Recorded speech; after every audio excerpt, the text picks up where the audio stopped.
Hey everyone, it is David Sienna. Now, the point of this video specifically is I guarantee that you are getting objections before you even pitch your case to that potential lead.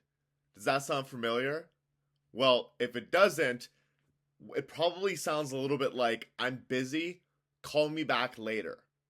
Now, today we are going to be reviewing the psychology behind that objection and how we can get over that bigger, better, faster, and more fun. Now, I also want to add before I end this video that you do want to be respectful.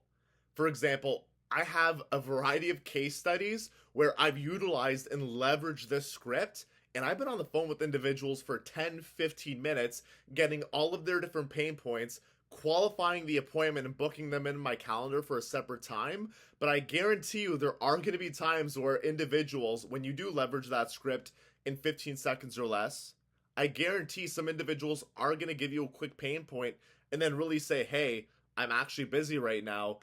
Can you give me a shout later? Now, the beautiful thing about this script is if you're able to leverage that in 15 seconds or less and the person even just spends a minute with you to give you their pain point, you already have an appointment booked. You already know the pain in which the individual is in and realistically how you're going to alleviate it. Yes, Mr. or Mrs. Lead, I can totally appreciate that. Thank you for digging into that information for me. If we were to hop on a 30 to 45 minute conversation and talk a little bit more about that and how I've been helping my agents overcome that, how does your tomorrow or the next day look at 3 or 4 o'clock? Boom, simple, effective. Let me know if you've used this before or what else you would do.